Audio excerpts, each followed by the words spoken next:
She stood at the arrival gate, wild-eyed, shaking like a deer frozen in headlights. Makeup smeared, lips trembling, blonde hair twisted into a messy knot like she hadn't slept in days. Her voice cracked through the noise.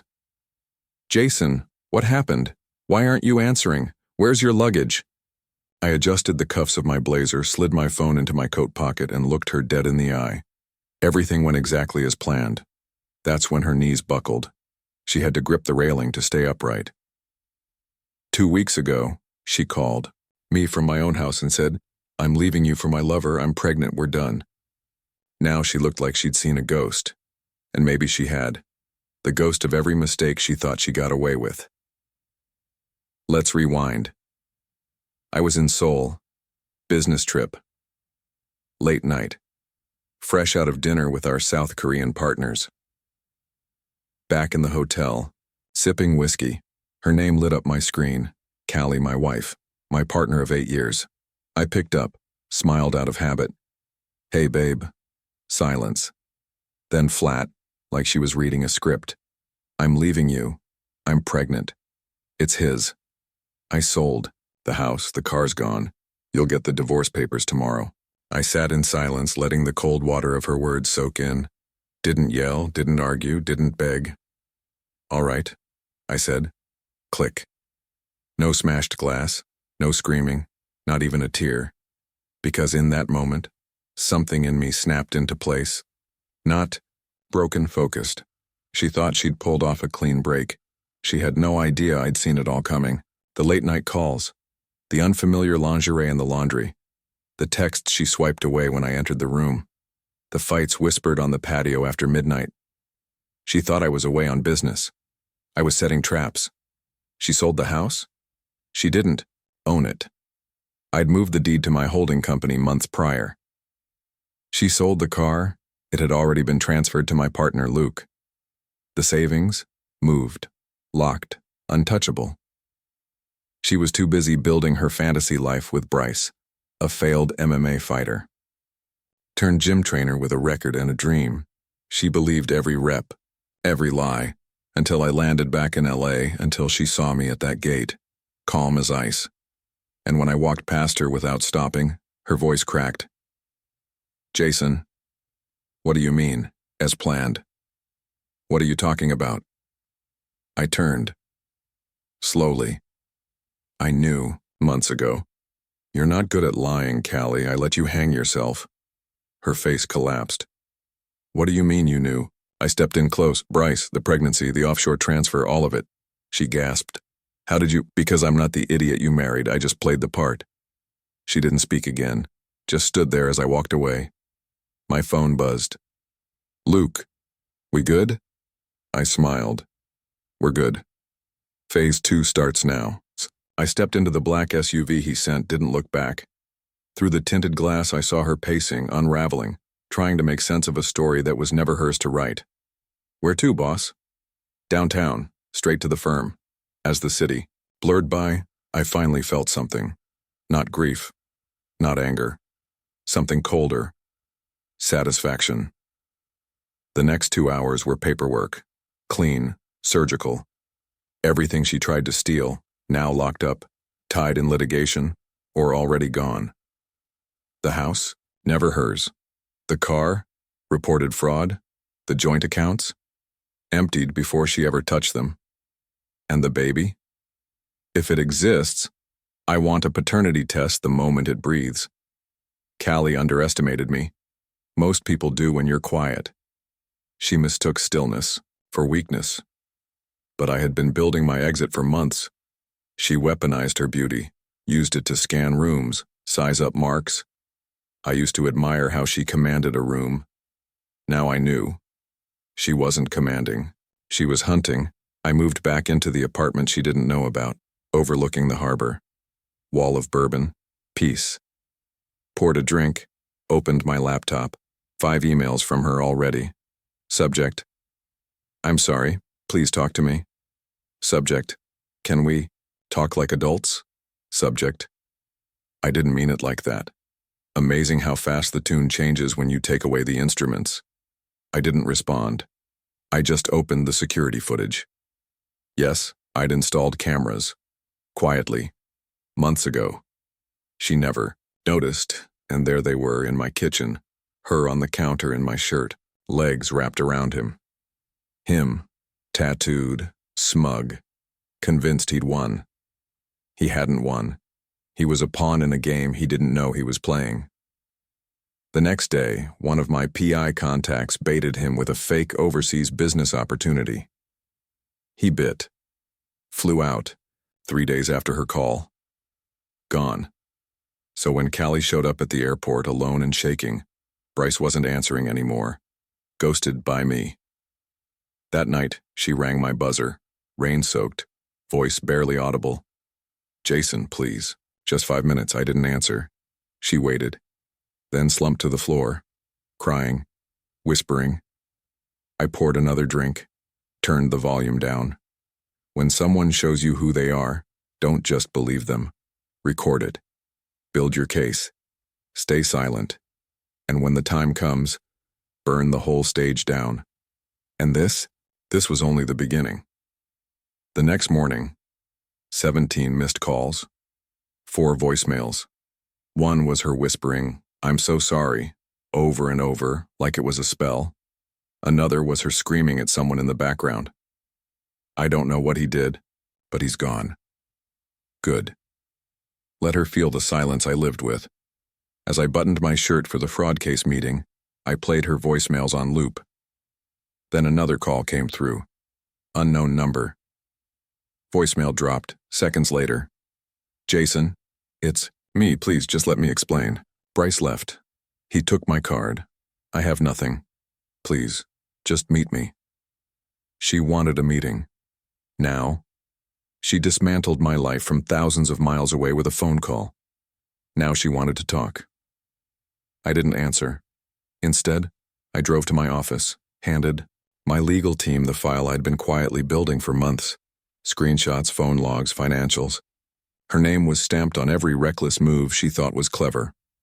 I didn't want revenge, I wanted her trapped, pinned by the weight of her own lies. Afterward, I walked the block. Thought I'd feel lighter. I didn't.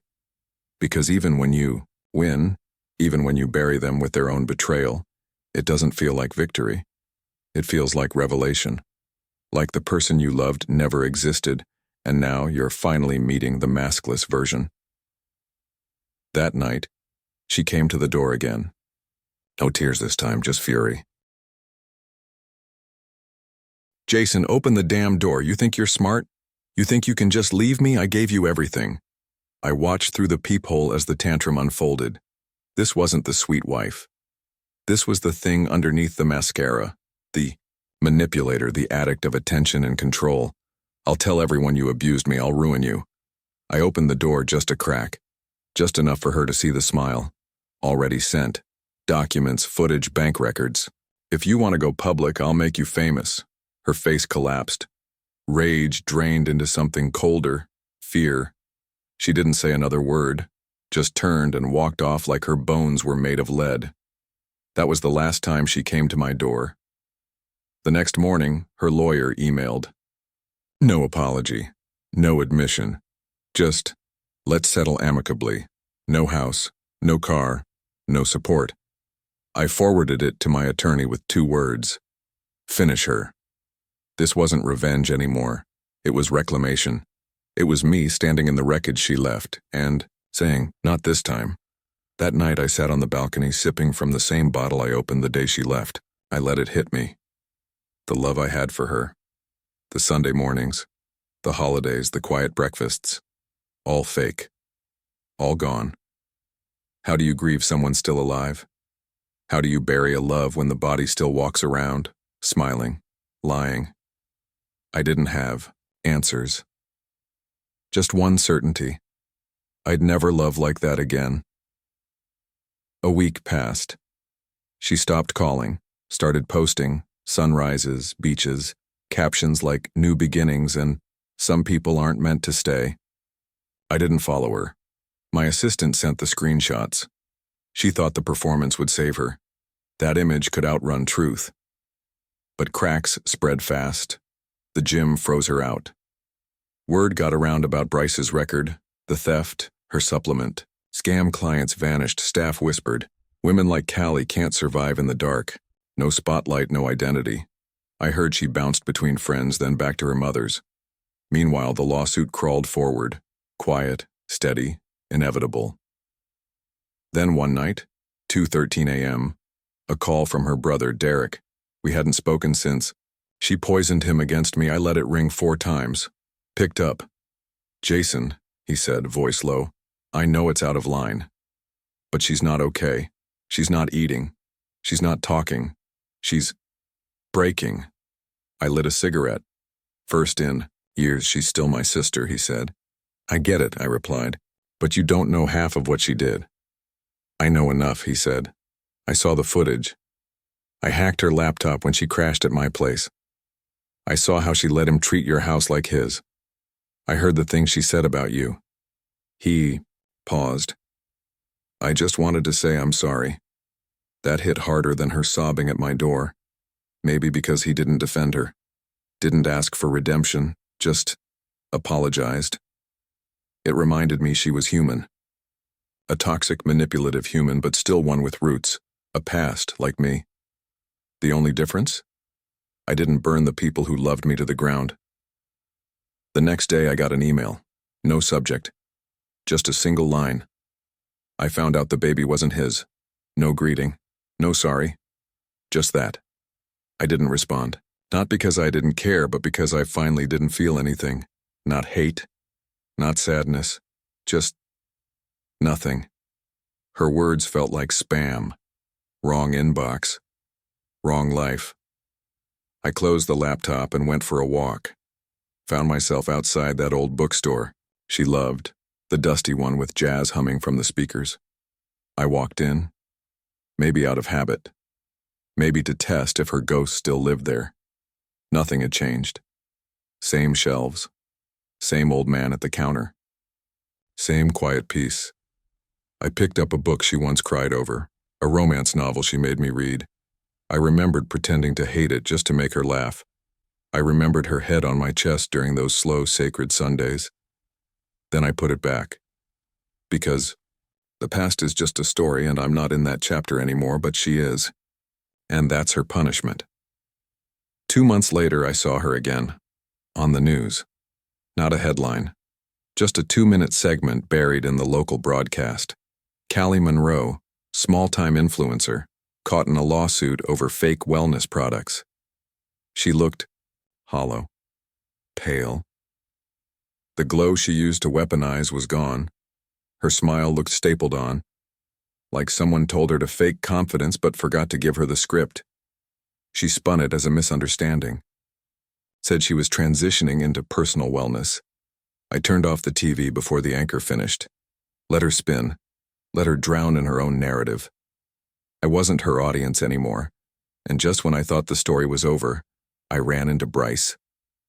Gas station, of all places. I was heading out of town. Coffee stop. There he was. Same tribal tattoo, same forced swagger. Didn't notice me at first. Too busy flirting with the cashier for a protein bar discount. It would have been funny if it wasn't so pathetic. Then he turned. We locked eyes. He froze. I didn't move. He walked over slowly, playing it casual. "Yo, Jason, right? Didn't expect you back in the country." "No kidding," I said, sipping my coffee. He scratched his neck. "Yeah, Dubai. Wasn't what I thought it'd be." Pause. Then that dumb grin. "Guess things didn't work out with Callie the way either of us expected." I said nothing. "She told me it was over between you two before anything happened." He added quickly, "Just so you know." I raised an eyebrow. "Right. Because you were really the honorable type." He laughed like we were old buddies. "Look, man, it was just bad timing. She said a lot of stuff. I didn't know she was playing both of us." I finished my coffee, tossed the cup in the bin, took a step closer. "She didn't love you. You were convenient. A rebound fantasy she thought she could mold into a fresh start. And you bought it, mistaking her attention for a win." He laughed. "Whatever, man. That's old news." "No," I said. It's your present. I moved on. You're still chasing clearance rack affection and calling it love. I turned and walked. Not out of anger. Not for revenge. Just done. That night, I poured a glass of whiskey and stared out the window of my downtown loft. Big windows. Clean light. No trace of her. My life hadn't ended when she left. It had finally started.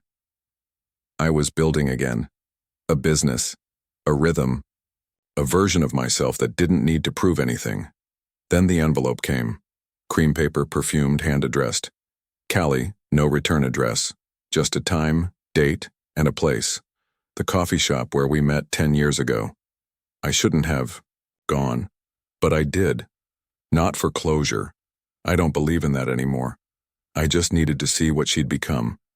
She was already there. Same red lipstick. Same trench coat I once bought her. She smiled like we were old friends. "Jason," she said, rising. I said nothing. "I'm glad you came," she whispered. "Get to the point.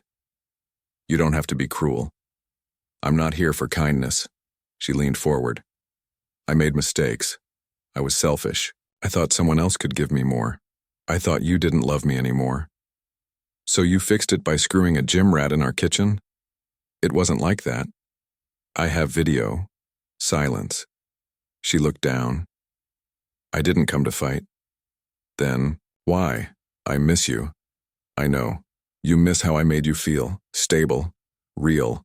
Her eyes welled. "Bryce was a mistake. No, Bryce was a decision. So was every lie that followed." She cried. Quiet. Folded into a napkin. "Do you hate me?" "No," I said. Her eyes flickered with hope. "I feel nothing. That's worse." She stared out the window. "I thought maybe, over time, you'd forgive me. We're past time. I'm not with him anymore." "I know. He's not with you either." I stood. Left a 20 I didn't owe. She looked up, desperate. "Is this really it?" I leaned down just enough for her to hear. "You sent divorce papers while I was out of town. Told me you were pregnant with another man's kid. Sold my house. My car. Then panicked when I didn't beg. What exactly did you think would happen?" Her mouth opened, but nothing came out. I walked out. The air smelled like rain, and I felt lighter. Clean. She never called after that. Never showed up.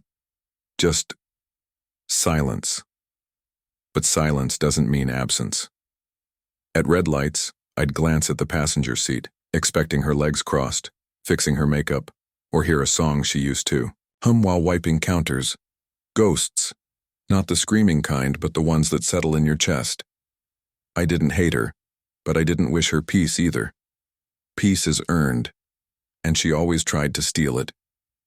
Months later, I saw her face on a faded billboard, a wellness retreat ad from the life she never got off the ground. Same smile, same glow that once fooled me. I walked up, pulled a pen from my coat, scrawled beneath her picture. "Nothing heals if you keep lying." Then I walked away. 6 months on, life fit again. My business doubled. I hired people I trusted. My mornings were mine. No lies folded in pillow talk, just air. Real, honest air. One day I got a letter. No name, no signature. Just ink on soft cream paper. "You were right. I think about what I did every day. Not because I lost you, but because I lost who I was supposed to be. I didn't rip it. Didn't frame it. Just let it sit. That night, I lit a candle. Not for her. For closure. And I said it out loud for the first time. She didn't break me. She freed me. From the illusion. From the noise. From the part of myself still begging to be seen. And for the first time in years, I smiled. Not because I won, but because I stopped playing a game I never wanted to be part of. So if you're reading this, if betrayal feels like a weight on your chest, hear me. You heal. Not overnight. But you do.